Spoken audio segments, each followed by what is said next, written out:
বাদী যত বড় হয় কেস কিন্তু তত ঝামেলা। আমার বাদী যদি কোনো সলিমদ্দি হইতো 3 বছর আমার ছেলে থাকা লাগতো না।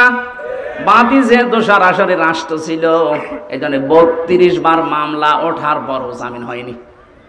অথচ গতকালকে আমার সব মামলা বিচারক ঢিসমিস করে দিয়েছে। উনি তো ছিল 3 বছর, কিন্তু দিতে পারে নাই, হাত বাঁধা, ওপরের নির্দেশ আসা লাগবে। যারা নির্দেশ দেবে তারা যেহেতু এখন নেই, উনি এখন ফ্রি।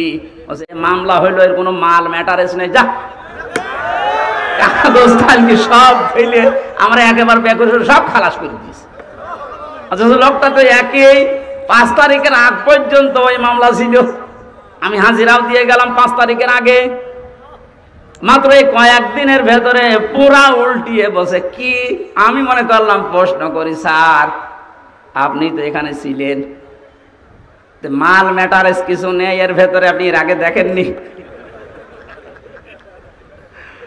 এখন হয়তো জিজ্ঞাসা করলে বলবো, হুজুর কিছু করার নেই, হাত বাঁধা ছিল, এখন হাত খোলা আছে। নেই বিচার উনি চেষ্টা করেছে। ওনার জন্য কালকে ওনার অফিসে দোয়া করেছি। জজ মজিবুর রহমান, যতটুকু শুনেছি আদালত পাড়ায়, যে উনি ন্যায় বিচার করার জন্য সাদাকে সাদো, কালোকে কালো, উনি 100 ভাগ চেষ্টা করতেন এই কঠিন সময়ও। আল্লাহ যেন ওনাকে মঞ্জিলে মকসুদে পৌঁছিয়ে দেন, জয় বলেন আমিন।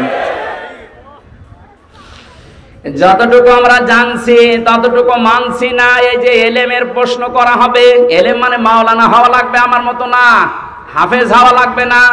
যে যতটুকু জানেন ওই জ্ঞান অনুযায়ী, বিবেক অনুযায়ী যদি কেউ কাজ না করেন, সে জাহান্নামে সাঈর নামক একটা দরজা আছে, সেখানে আল্লাহ তাকে প্রবেশ করাবে।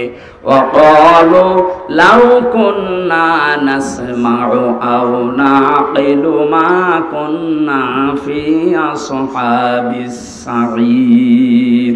সূরা মুলকের 10 নম্বর আয়াত। আল্লাহ বলেন, জাহান্নামে সাঈর নামক যে দরজা আছে, এই আলালিহান আগুনের সামনে যখন মানুষকে নেওয়া হবে, ফেরেশতা মালিক যিনি দারোয়ানের দায়িত্বে আছে, উনি বলবে, কেন আসলেন?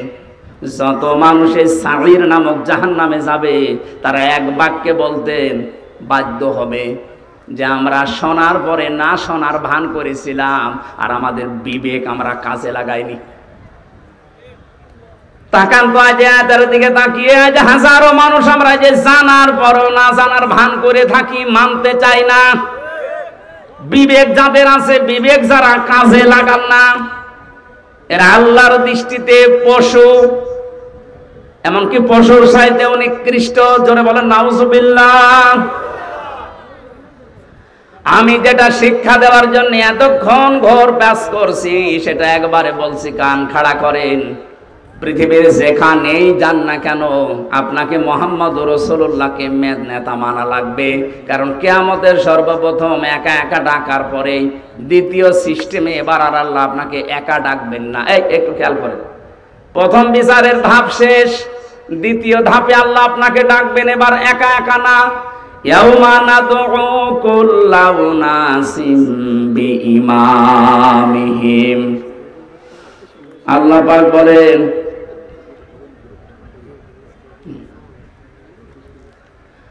আল্লাহ পাক বলেন, সূরা এটা বনি ইসরাঈলের 72 নম্বর আয়াতের প্রথম অংশে আছে, কিয়ামতে এবার সিস্টেমে আমি ডাকবো মানুষকে তার নেতার সাথে, ইমামের সাথে। ও কিশোরগঞ্জবাসী, এটা আখিরাতের সম্পর্কিত, এই জন্য আমি বিষয়টা ক্লিয়ার করছি। কিয়ামতে আল্লাহ মানুষকে দ্বিতীয় ধাপে ডাকবেন একা একা না নেতার সাথে? আগে নেতা, এরপরে কর্মী। আপনার বিবেককে এবার জিজ্ঞাসা করেন তো, যে নেতাকে আপনি মেনে চলেন, এ যদি কিয়ামতে আল্লাহর সামনে দাঁড়ায় আর আপনি তার পেছনে, ওর যা চরিত্র, ওর যা সুরাত সিরাত, ওরে দেখে আল্লাহ মাফ করবে বলে মনে হয়? বলছেন না, ও তো ধরা খাবে।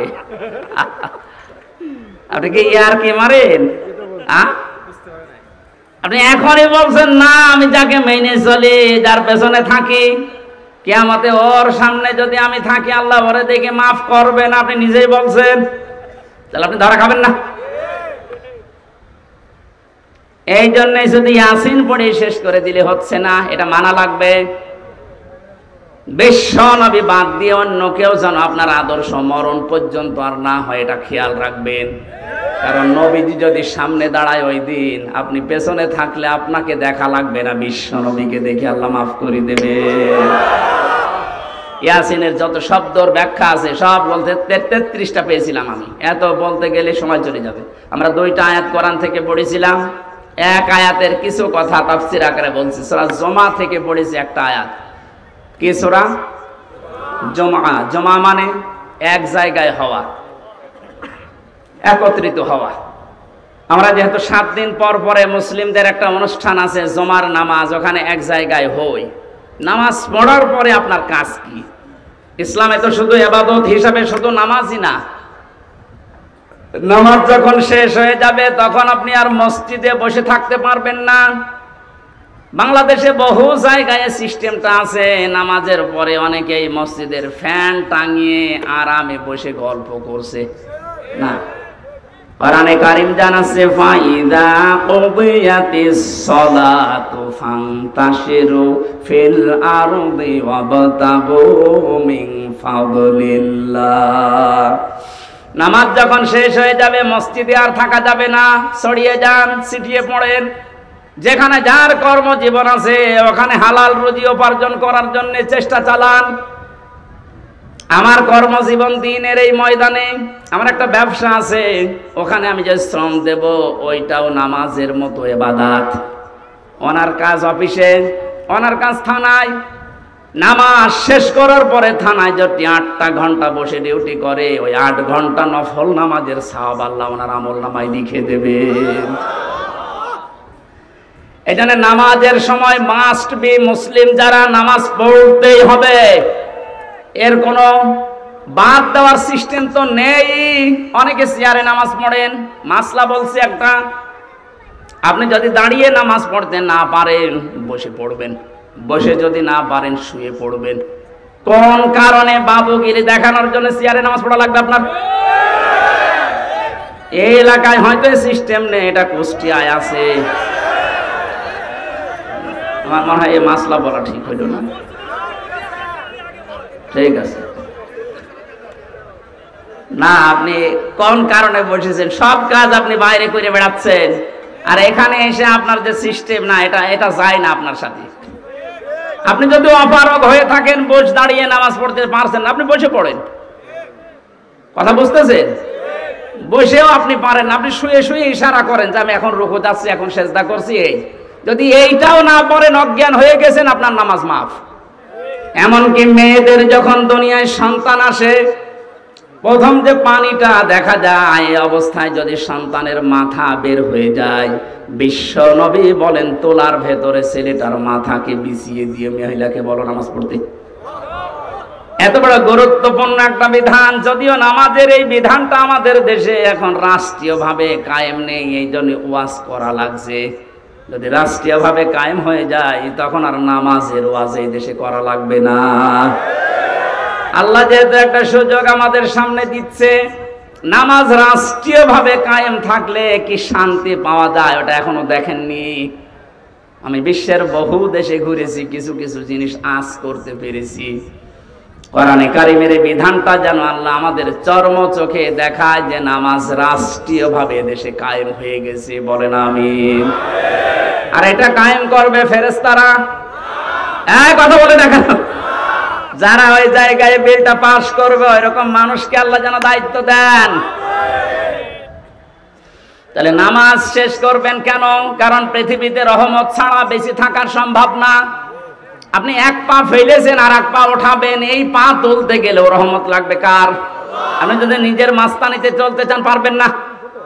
কোরআনে কারীম জানাচ্ছে প্রতিটি মানুষের এই পায়ের পেছনে প্রতিটি কদমে কদমে একটা ফেরেশতা সাহায্য করে। আল্লাহ যদি অর্ডার দিয়ে দেয় এর কদমে আর সাহায্য করবেন, আপনি প্যারালাইজড হয়ে পড়ে থাকবেন। এই জন্য যেহেতু রহমত দরকার, আর পৃথিবীর যত রহমত আছে সব দরবারে, গাছতলায়, মাজারে, কোথায়? কোরআনে কারিমে আল্লাহ রাব্বুল আলামিন বলেন ফাইদা কুদিয়াতিস সালাতু ফান্তাশিরু ফিল আরদ। নামাজ যখন শেষ হয়ে যায়, এই আয়াতের ব্যাখ্যা করতে গিয়ে আমি ইবনে কাসিরে পড়তে পড়তে পেয়েছি যে তোমাদের জীবনে রহমত দরকার। দুনিয়ার কোন জায়গায় এত রহমত নেই যত রহমত আল্লাহ তার ঘর মসজিদে রেখেছেন। এখানে প্রবেশ করার প্রথমেই মানুষকে বলা লাগে কি, আল্লাহুম্মা আফতাহলি আবওয়াবা রহমাতিকা, হে আল্লাহ আমি তোমার রহমতের জন্য এসেছি, যত দরজা আছে একটানা আবওয়াব, সব দরজা খুলে দাও। তাহলে মসজিদের জন্য রহমতের জন্য কোন জায়গা? আরো জোরে। এটা পাওয়ার জন্য মসজিদে যাবেন তো। যত কাজ থাক সব আজান হওয়ার পরে স্টপ, আগে ফরজ নামাজটা শেষ করেন।